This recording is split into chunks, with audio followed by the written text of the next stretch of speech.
Michigan Attorney General Dana Nessel handed down felony charges against 16 Michiganders who signed certificates falsely claiming President Donald Trump won the state in the 2020 election. This despite President Joe Biden winning Michigan by roughly 150,000 votes. Well, among the Michiganders charged are the head of the Republican National Committee in Michigan, the mayor of Wyoming, the former co-chair of the Michigan Republican Party, and Shelby Township clerk. Each member faces 8 felony counts, including forgery and conspiracy to commit election forgery. Well, here to break this all down for us, we have 2 attorneys here, Todd Flood as well as Terry Johnson. We appreciate you both being here tonight. Thank you for having us. And let's just ask a simple question here. Are you both surprised this has come down? Maybe this late. But not at all. No, not surprised that it came down from the standpoint that the investigation took place. If you read the probable cause statement, that is the statement that was sworn to, they have quite a bit of facts to show that what they allege occurred, and that is this was somewhat of the skullduggery of trying to make it look as though the Republican Party won, Donald Trump won the election here in Michigan, when in fact he didn't. So no, I'm not surprised. You know, when you break this down, you have an 80-year-old in this camp, you have a 55 as the youngest, right? And you had lawyers around them. It's the lawyer defense. If you want a defense to this case, we call it the accounting defense. You don't do your taxes, you have your accountant sign off. He swears to it. Well, here a lawyer was advising these people. So it's going to be interesting to see how that defense plays. But clearly, if you go back in time and you watch, this was not Donald Trump's state. He lost.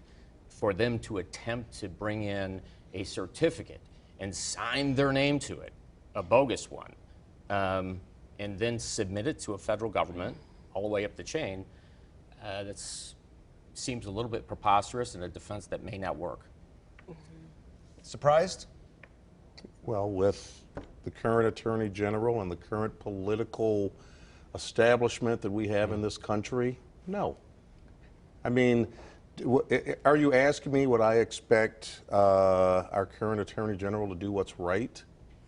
I would expect that, but those aren't the expectations that we live with these days. Currently, we live in a climate of, if you're in power and you're a Democrat, you go after your political opponents. We're seeing it in Washington, D.C. We're seeing it, you know, you look at Donald Trump right now, right?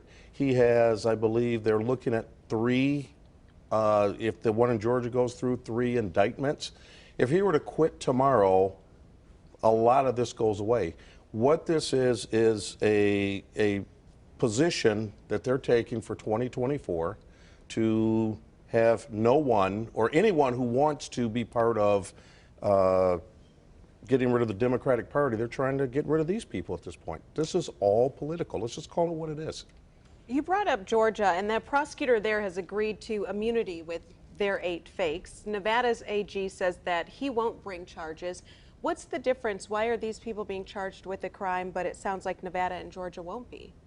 Because we have a Attorney General that we've elected who is the bulldog for the Democratic Party in the state. And that's it. I mean, listen, I think Todd mentioned right off the bat the age of these folks, right? I think you said the youngest is 55. 55, the oldest 80. Yeah. So, you know, I mean, that's it's sad to say, and it's 3 years old. This case is 3 years old. Yeah. It's not as though, I mean, it's not a pressure cooker type case, but it doesn't take rocket science to figure out that you could have shown the probable cause about this a long time ago. And the timing is interesting, but again, we're talking about the same Attorney General that went after a 90-year-old plus barber during COVID, right? Because again, listen, I think people are tired of the political games that are being played. Well, I guess the question is, did these 16 individual Republicans, did they commit a crime or multiple crimes? I mean, that's really the bottom line here. I mean, if you read the probable cause statement, the facts prove the case. The facts show, and I have a little bit of a difference of opinion. I do agree the political climate, we're ran by extremists on both sides oftentimes. I think we forgot about the norms in the middle. But if facts are to carry the day, the facts in this particular case show a crime because they signed a forgery, a document that obviously was illegitimate. clear and simple, right? So that's enough to get you to the next step. They'll get arraigned, they'll go through a preliminary exam, the government's going to have to show probable cause that a crime was committed and probable cause that they committed it, and it'll be off to trial, and they will fight it. I think these folks will fight it. But that's due process, so let's just have it happen. As far as Trump goes and the likelihood of Trump, this is where I disagree.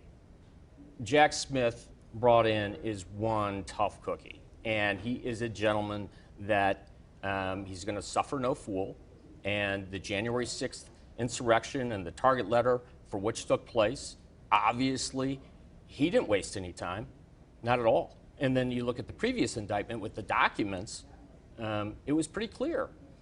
This basically is brought on by Trump himself.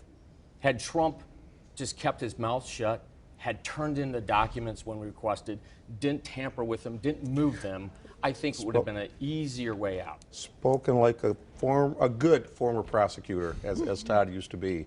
But here's the thing I think we really have to look at.